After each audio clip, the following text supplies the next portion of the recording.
it. Now you're making condescending remarks because you can't defend the fact that this war is not going your way. Wait, one more time. Not going your way. Name one political Get your concession. fucking hand out of my Name face one political first. concession. Whoa, Honestly, I'm not going to have this guy's hand out of my face. Everybody, hang tight. Honestly. Okay? Get your hand out of my face.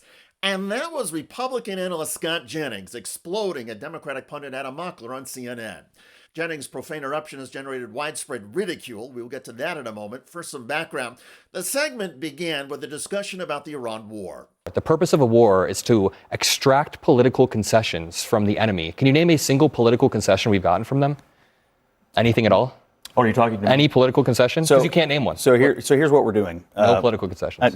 When you get up past your bedtime, you get hyper. Here's the deal. We have a clear issue here. You're shaking, bro. We have a clear issue here. The issue with Jennings is that he was condescending and obnoxious from the start. The Iran issue, according to Jennings, is that the current U.S. naval blockade is choking Iran's economy. A little bit of patience right here, not bombs, but patience on a naval blockade, could get the outcome you want, which is no nuclear weapons for the largest state sponsor of terror in the world. You've been saying this for 8 weeks, and we are now past the 4 to 6 week deadline. Where is the enriched uranium right now? It's under rubble. Where is it right now? In the United States or Iran? Iran still has the enriched rubble. uranium. They still have the scientists scattered across their country, and they have all of the blueprints in the cloud. You can sit there and act confused, but you can't name a single political concession that we've gotten from Iran. It's not over yet. At that point, the debate seemed civilized and matter-of-fact. After the rest of the panel weighed in on the war, the smiles from Jennings and Mockler continued. But Mockler's barbs got sharper, his physical proximity seemed to annoy Jennings, and eventually Jennings exploded. We all know that Scott Jennings is more than happy to defend a war with a country that starts with the letters IRA that we are currently failing, that is going to put us trillions and trillions of dollars more in debt. I was only a few years old while you were in the administration defending prior endless wars. Now this war is failing. 8 weeks is endless to you? Okay, you said it was going to be 4 to 6 weeks. You have the attention span of a gnat? Homie, I debated you on TV 4 to 6 weeks ago, and you said we were weeks away from it. Now you're making condescending remarks because you can't defend the fact that this war is not going your way. Wait, one more time. Name one political concession. Name one political concession. Whoa, Honestly, I'm not going to have this guy's hand out of my face. Everybody, hang tight. Honestly. Okay? No, everybody calm down, okay? We're having a debate. You can respond to the points that he's making. Can you name a political concession that we've got? I just had a flashback to the war the skinheads had in my studio. I would be mad if I had defended war too. That was Geraldo Rivera referring to the moment on his own show decades ago when he got his nose broken. Jennings and Mockler ignored Geraldo's joke and reiterated their main points about the Iran war. Mad if I had to defend Scott, you can respond. We have a very simple goal: to keep terrorists and a terrorist regime from having a nuclear weapon that can threaten the United States, our interests in the region, our allies in Europe, anybody else in the world. So you can't answer the question. Thank you. I would get mad too. All right, we're going to leave it there, guys. I would get mad too. Adam Mockler there with the last word. A couple of things. As somebody who has anchored countless shows and been a guest on others, trust me, if you lose your shit and drop an F-bomb, you have lost the debate. It looks bad and shows weakness and desperation. Now, to be fair, supporters of the Iran war are in a bind. Iran is still blocking the Strait of Hormuz, gas prices are soaring, and polls show the war against Iran has become more unpopular than the U.S. war in Vietnam ever was. So Trump Republicans are facing a political disaster. But it doesn't help to freak out and explode on live TV. And Scott Jennings, who long served as an advisor for Mitch McConnell, is getting slammed. Henry Sisson, Scott Jennings just humiliated himself live on air. Gavin Newsom's press office, get your hand out of my face, with Jennings' head replaced by a snowflake. Anna Kamsa, that's Trump's camp when they are losing. Josh, Scott Jennings is a big baby.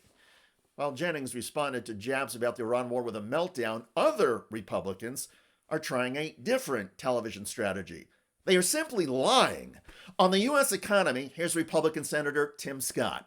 The fact of the matter is that all of the cylinders are kicking. It is good news. You can even feel in our environment how good things are getting. Gas prices continue to come down, which means that your groceries will come down a little bit as well. Gas prices are not coming down, they are rising. Regular gas prices surging to their highest levels in nearly 4 years as negotiations to end the war between the U.S. and Iran remain deadlocked. On gas prices, Republican House Majority Leader Steve Scalise. You go back 2 years ago, we were paying almost $6 a gallon for gasoline. No, 2 years ago, the average price we were paying was $3.65 a gallon. Now it is $4.28. You must have been on vacation in California. I think 2 years ago, in April of 2024, we were at about $3.65. So we're actually above where we were then. Perhaps we shouldn't be surprised when Republican politicians following Donald Trump's lead just make things up and lie. MAGA world has always banked on confusing the public, or at least getting Trump supporters to agree with his claims of fake news. But it's one thing for a MAGA politician to lie. It's another for a television pundit who has paid a lot of money by CNN to credibly argue and debate to cross the line, drop F-bombs, and make a fool out of himself. Scott Jennings went off the rails. And if he can't control himself or deal with a pundit sitting next to him who throws verbal jabs and waves his hands in a way that Jennings doesn't like, Jennings should not be on TV. Go do something else. Run for Congress. Get a job in the Trump administration. Whatever. But now more than ever, we all need the debates on the issues of our time to have at least a modicum of civility. Passion is fine. Anger is understandable. But when it becomes, get your hand out of my face, enough already.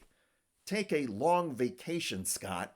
You will do yourself a favor, and it will also boost cable news. By the way, Republicans in Texas are now in panic mode as Democrat James Talarico widens his lead in the U.S. Senate race. Headline: Talarico leads both Cornyn and Paxton in new polls of Texas Senate race. A poll conducted by Texas Public Opinion Research from April 17th to 20th and published Tuesday found Talarico leading Senator John Cornyn by 3 percentage points, 44 to 41%. The Austin Democrat leads Attorney General Ken Paxton by a margin of 5 percentage points, 46 to 41%. In a separate poll, the Texas Politics Project at the University of Texas at Austin found Talarico ahead of Cornyn by 7 points, 40% to 33%, and ahead of Paxton by 8 points, 42 to 34. Talarico is hammering the billionaire class. This problem has only gotten worse. It got worse when our Senator John Cornyn cast the deciding vote on that big ugly bill, which allows billionaires to permanently write off the entire cost of private jets. This is while working Texans, working Americans are barely making ends meet. Check out that video at the link below. It generated a lot of comments on YouTube. One of the most popular is from Bob, who wrote, "This guy, Talarico, is the new promise for our country." I hear you.